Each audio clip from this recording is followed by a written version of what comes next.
Hello बच्चों, आज हम पढ़ेंगे वैदिक आवेश। तो सबसे पहले समझते हैं वैदिक आवेश क्या होता है। तो वैदिक आवेश मतलब किसी पदार्थ का वह गुण जिसके कारण उसमें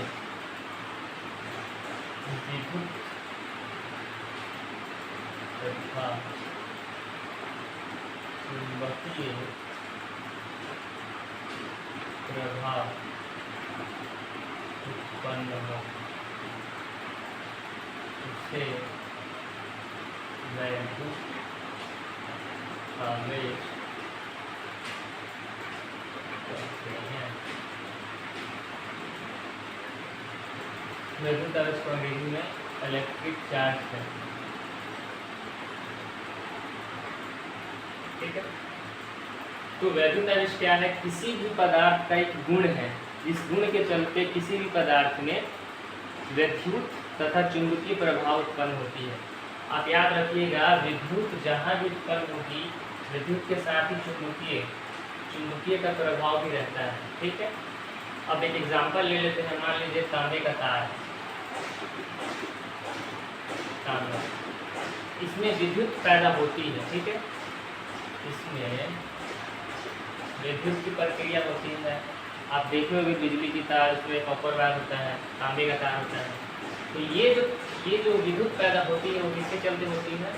वो होती है विद्युत आवेश के चलते। क्योंकि विद्युत आवेश के जो गुण नहीं रहता इस तांबे के तार में, तो विद्युत पैदा नहीं होती। ठीक है, अब आप लोग समझ गए होंगे।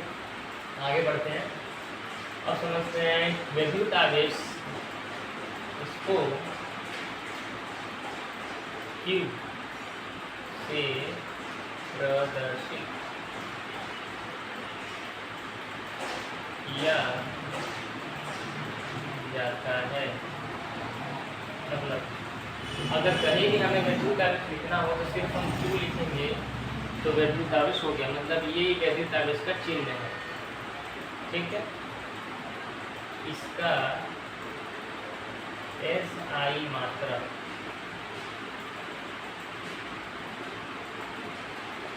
कूलम है,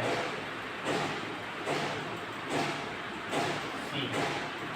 ठीक है, SI मात्रा का मतलब देखिए, कोई भी वस्तु, जैसे आप बाजार में आटा लेने जाते हो तो आटा ऐसे नहीं बोलते कि आटा दे दीजिए, आप ये बोलते हो कि आटा 1 किलो दे दीजिए, 2 किलो दे दीजिए, उसका मात्रक है। तो वैसे ही अगर हमें विद्युत को मात्रा के हिसाब से लिखना हो, जैसे मान लीजिए कितना विद्युत है, तो हम उसको लिखेंगे 1 कूलम, 2 कूलम, 3 कूलम, ऐसे। जैसे आटे को केजी में लेते हैं, तेल को लीटर में लेते हैं, दूध को लीटर में लेते हैं, वैसे ही हम विद्युत को कूलम में लेते हैं। यह एक आदिश राशि है। इसका मतलब होता है स्केलर क्वांटिटी। आदिश का मतलब इसमें दिशा ना हो। ठीक है, ये सिर्फ मूल्य बताता है, जो वैल्यू है वो बताता है। जैसे आवेश में बताएगा 1 कूलम है, 2 कूलम है, 3 कूलम है। ये नहीं बताएगा कि दाहिने तरफ है कि बाएं तरफ है, ऊपर है कि नीचे है। ठीक है, आप इतना समझ गए होंगे। अब समझ जाते हैं कि आवेश क्या होता है।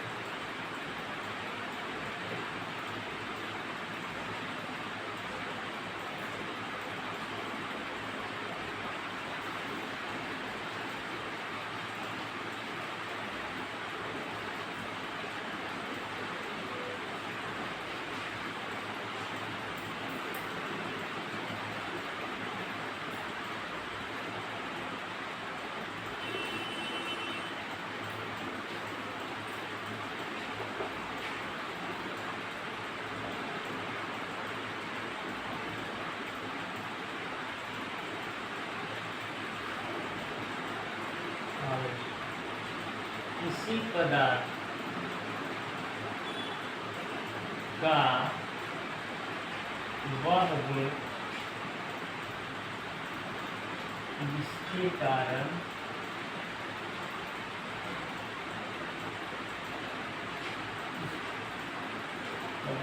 में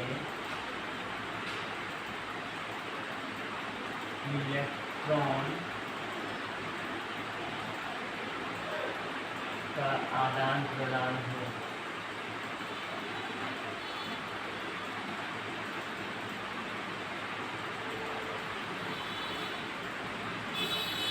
इसे आवेश कहते हैं।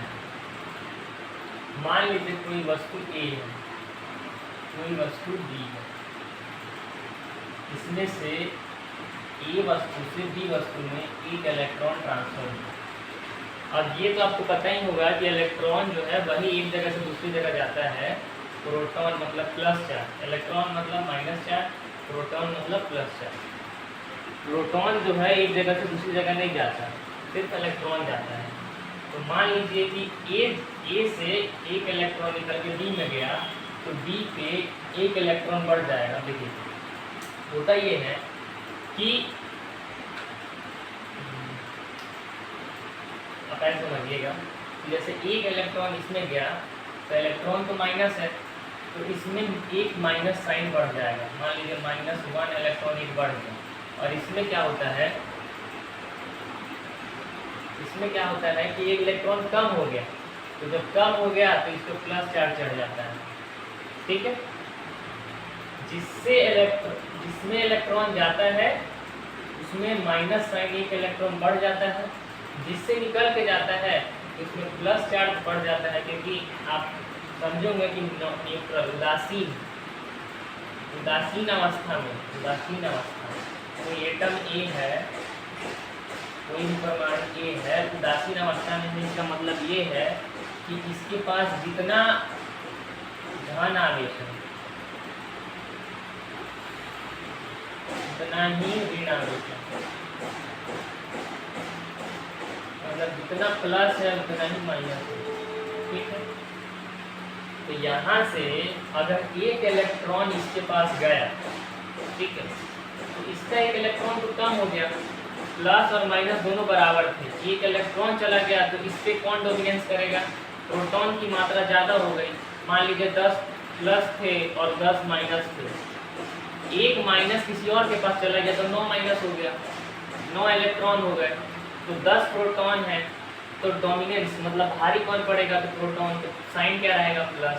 तो यहाँ से एक इलेक्ट्रॉन निकल के गया तो यहाँ माइनस साइन मतलब ये निगेटिव हो गया और ये पॉजिटिव हो गया। तो ऐसे भी ये आवेशित हो गया, इससे इलेक्ट्रॉन गया तो ये प्लस धन आवेश हो गया, और इसमें गया तो ये ऋण आवेश हो गया। ठीक है, तो यहाँ आ गया धन आवेश और यहाँ आ गया ऋण आवेश। अब ये तो आप एक जानते होंगे कि आवेश दो प्रकार के होते हैं।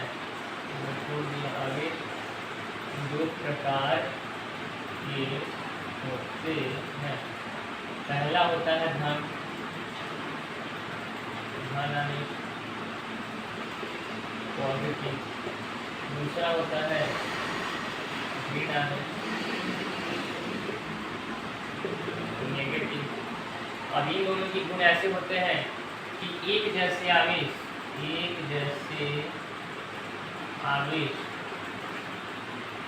एक दूसरे को प्रतिकर्षित करते हैं। प्रतिकर्षित मतलब दूर भगाना। और विभिन्न आवेश या फिर एक जैसा आवेश, अलग आवेश एक दूसरे को आकर्षित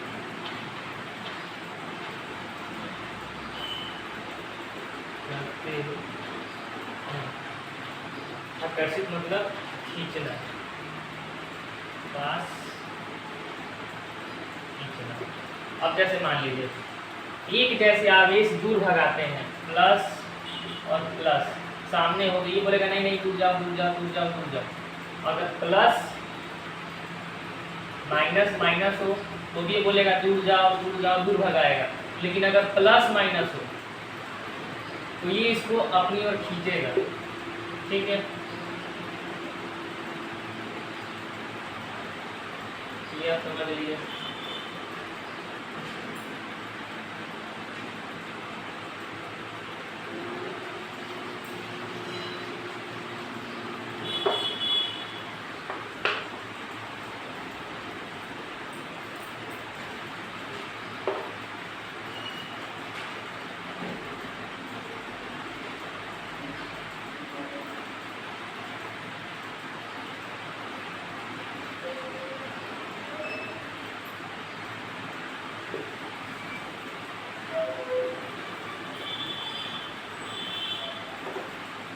आप समझते हैं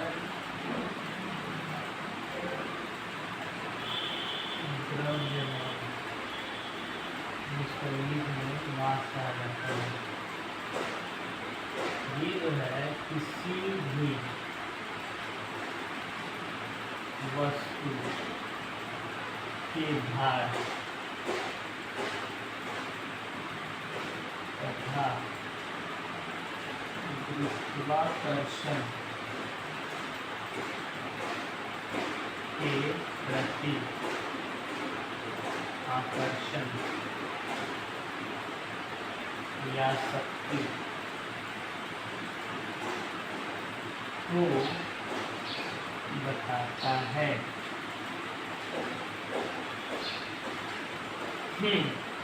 तो मास जो है किसी भी वस्तु के भार तथा गुरुत्वाकर्षण के प्रति आकर्षण या शक्ति को बताता है। अब आप बोलोगे कि मेरे को तो कुछ समझ नहीं आया।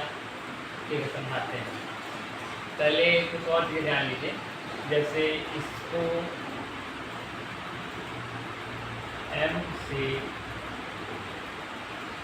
प्रदर्शित किया जाता है। इसका SI मात्रा kg है। ठीक है, और यह एक आदिश राशि है। आदिश मतलब बताया थे स्केलर क्वांटिटी, जिसकी दिशा ना हो। ठीक है, अब हम बोल रहे हैं कि द्रव्यमान जो है किसी भी वस्तु के भार के बारे में बताता है। तो अब हम समझते हैं कि जैसे वस्तु का भार मतलब वजन, वजन वजन उसको इंग्लिश में वेट बोलते हैं, बराबर होता है mg। m मतलब होता है यही द्रव्यमान मास, और g होता है त्वरण जो धरती के चलते लगता है। हम लोग समझा देते हैं कि जैसे मान लीजिए पृथ्वी है, ये पृथ्वी का केंद्र मतलब सेंटर है, केंद्र। तो पृथ्वी जो है किसी भी वस्तु को अपने केंद्र की ओर खींचती है। तो हम एक एग्जाम्पल लेते हैं 2 फुटबॉल का। एक मान लीजिए 10 किलो का है, एक मान लीजिए 20 किलो का है। ये 10 kg का फुटबॉल है, ये 20 kg का फुटबॉल है। अब ये दोनों फुटबॉल पृथ्वी पे है। और देखिए धरती जो है किसी भी चीज़ को हम बोले कि अपनी ओर जी त्वरण से खींचती है, तो ये दोनों को जी से खींच रही है। अब धरती पे सतह से धरती अपने केंद्र को किसी से खींच रही है। ये जो फुटबॉल है, ये जो बॉल है, ये धरती के सतह पर है। तो सतह पे जो ये जी त्वरण से खींचती है उसका वैल्यू होता है 9.8 मीटर पर सेकेंड स्क्वायर। इधर लिख देते हैं g = 9.8 मीटर पर सेकेंड स्क्वायर। कैलकुलेशन के लिए हम लोग लेते हैं g = 10 मीटर पर सेकेंड स्क्वायर। ठीक है, तो हम अब एक एग्जांपल इस हिसाब से लेते हैं कि ये मान लीजिए छोटा फुटबॉल m, ये छोटा बॉल छोटा b से दिखाते हैं, ठीक से लेना से WB, और इसके लिए हम लोग बड़ा भी यूज़ करते हैं दोनों का वजन निकालने के लिए। तो होगा ये कि इसके लिए भी mg फॉर्मूला, इसके लिए भी mg फॉर्मूला। जी जो है, जी जो धरती ये गुरुत्वाकर्षण जो लगाती है, ये जो जी त्वरण होता है, मैंने बता दिए 10 मीटर पर सेकंड स्क्वायर के त्वरण से किसी भी वस्तु जो सतह पर है उसको खींचती है अपने केंद्र की ओर, पृथ्वी। ठीक है, तो बात यहाँ आ गई कि ये मास छोटे बॉल का और ये मास बड़े बॉल का। मास मतलब द्रव्यमान। छोटे बॉल का द्रव्यमान हम छोटे जी से दिखाए हैं, बड़े बॉल का द्रव्यमान हम बड़े जी से दिखाए हैं। अब हो ये रहा है कि जी जो है दोनों में सेम है। पृथ्वी जो जी लगा रही है दोनों पे एक जैसा लगा रही है। दिक्कत क्या है, इस वजन में बदलाव किसके चलते हो रहा है? मास के चलते। अब जैसे हम बोले कि छोटे फुटबॉल का मास है 10 kg बराबर, सॉरी वजन जो है 10 kg बराबर छोटे फुटबॉल का मास इंटू जी हम बोल दिए 10 है। उसी तरह ऐसे भी बड़े फुटबॉल का वजन है 20 kg बराबर इसका मास इंटू जी हम बता ही रहे हैं कि 10 है। ये इधर आएगा तो इसका मास ये हो जाएगा, मास कितना होगा तो 1 kg। इसका मास कितना होगा तो इसका मास होगा 2 kg। तो मास अलग है। देखो फॉर्मूला में है W बराबर mg। जी तो किसी भी वस्तु पे सेम लगेगा। पृथ्वी जो है जी जो लगाएगी, जी ये जो लगेगा जी, ये तो सभी वस्तु जो भी पृथ्वी की सतह पर है मान लीजिए 10 मीटर पर सेकंड स्क्वायर से ही लगेगा। मास में ही जो अंतर है वो अंतर है।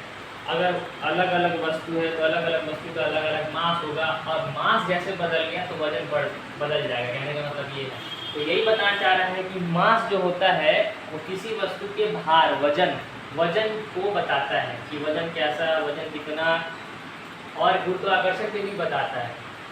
ठीक है,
कंजर्वेशन ऑफ एक मास होता है, द्रव्यमान भी कंजर्वेशन होता है, और आवेश संरक्षण मतलब कंजर्वेशन ऑफ चार्ज भी होता है।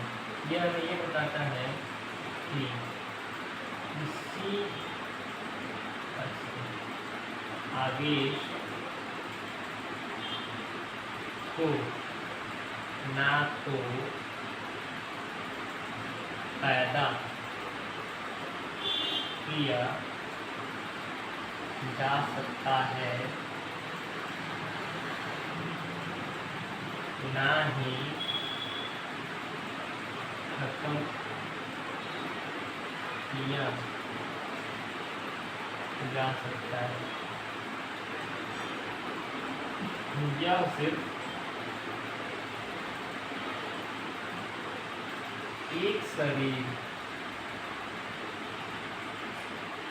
से दूसरे शरीर में प्रवाहित होता है। आवेश को भी ना पैदा किया जा सकता है ना खत्म किया जा सकता है। ये एक शरीर मान लीजिए ए बॉडी, एक बी बॉडी, इस इससे इसमें आएगा, इससे कहीं और जा सकता है, लेकिन ये ख़त्म नहीं हो सकता। ठीक है। और एक ये बात बोलते हैं कि इस लाइन को समझिएगा,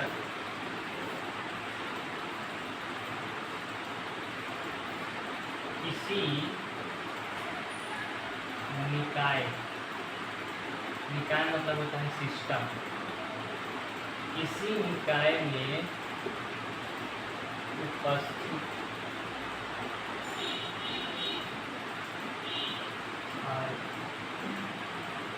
विभिन्न प्रकार के आवेश का योग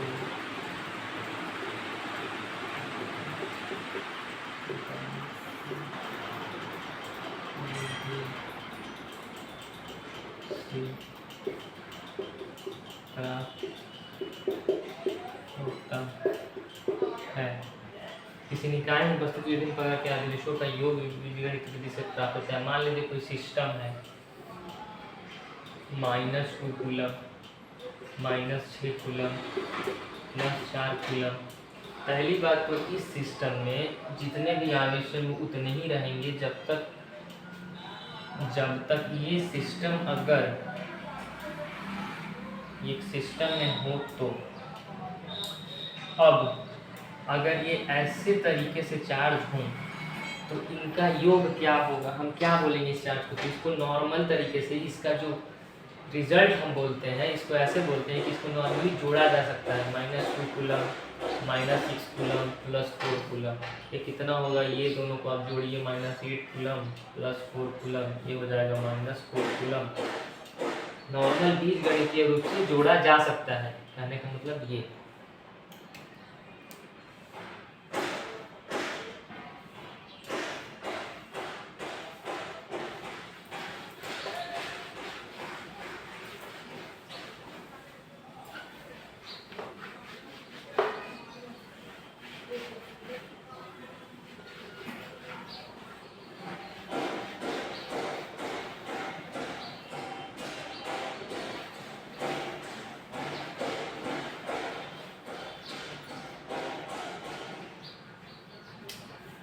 अब हम आवेश मतलब चार्ज और द्रव्यमान मतलब मास अंतर मतलब डिफरेंस देखते हैं क्या क्या है। पहली बात तो आवेश पॉजिटिव नेगेटिव दोनों हो सकता है, मतलब धन आवेश होता है, ऋण आवेश होता है।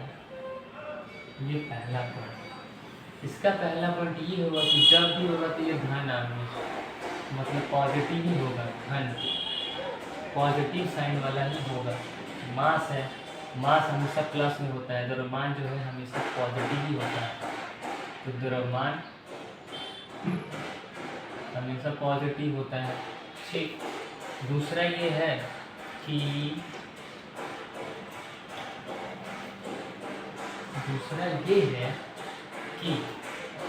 आवेश जो है गति के साथ चाल बदलता है। आवेश जो है गति के साथ नहीं बदलता है, बल्कि द्रव्यमान गति के साथ बदलता है। दूसरा पॉइंट ये है कि द्रव्यमान चाल के साथ बदलता है। एक आइंस्टीन का दिया बहुत बड़ा सिद्धांत है कि m = m0 1 - v²/c²। इसके हिसाब से अगर कोई भी वस्तु का स्पीड नियर अबाउट लाइट की स्पीड के बराबर हो जाए तो उसकी मास में कुछ न कुछ बदलाव आएगा, बल्कि ये चार्ज के साथ नहीं होता। आवेश जो है, आवेश गति के साथ नहीं बदलता है। तीसरा पॉइंट ये है कि दो आवेशों के बीच का फोर्स, मान लीजिए दो बिंदु आवेश के बीच में लगा बल होता है F बराबर मान लीजिए Q1 Q2 by R square, और दो द्रव्यमान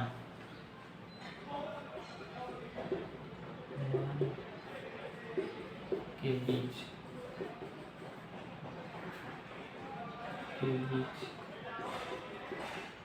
लगा बल F बराबर होगा Gm1m2 बाई R स्क्वायर। ये जो बल है, आवेश का बल, दो बिंदु आवेश के चलते जो बल का जो परिक्रिया है फॉर्मूला, ये जो बल है ये माध्यम पे निर्भर करता है। मतलब आवेश का बल, आवेशों के बीच का बल, आवेश के बीच का बल माध्यम पर निर्भर करता है। द्रव्यमान के बीच का बल माध्यम पर निर्भर नहीं करता। समझ गए? पहला तो ये है कि आवेश होते ही दो प्रकार के होते हैं, धन ऋण ऋण, पॉजिटिव नेगेटिव। लेकिन मास जो होता है सिर्फ पॉजिटिव होता है।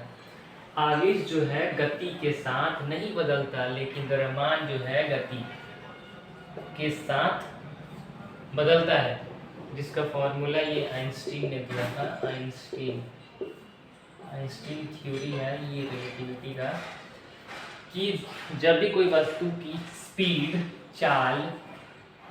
स्पीड ऑफ लाइट प्रकाश की चाल की बराबर हो जाएगी तो उसके मास मतलब द्रव्यमान में कोई ना कोई बदलाव देखने को मिलता है। दो द्रव्यमान के बीच लगा बल होता है Gm1m2 बाई R स्क्वायर, बल्कि इसमें होता है Q1 Q2 by R square. आवेश के बीच का बल जो है माध्यम मीडियम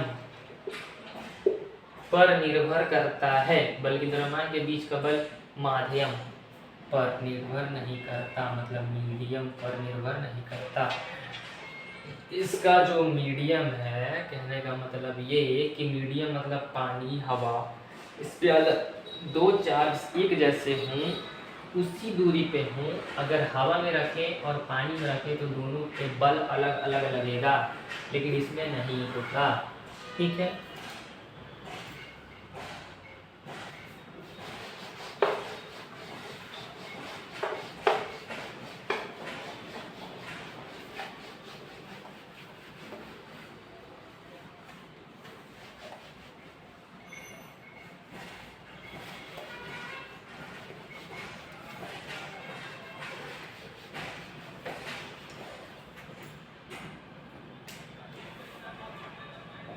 वैद्युत आवेश के मूल गुण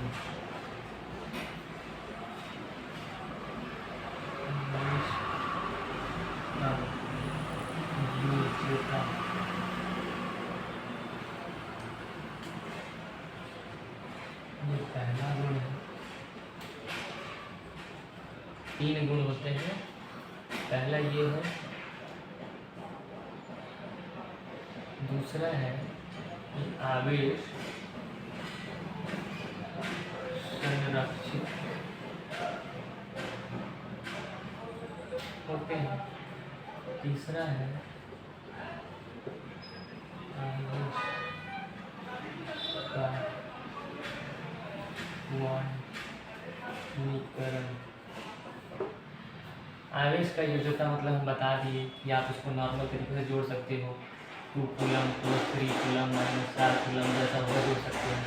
संरक्षित का मतलब आवेश खत्म नहीं होता, ना पैदा कर सकता है, एक शरीर से दूसरे शरीर में आदान प्रदान होता है। तीसरा है आवेश का क्वांटमीकरण। आवेश का क्वांटमीकरण क्या होगा? किसी भी आवेश वस्तु पर आवेश सदैव वैल्यू आवेश के मूल इकाई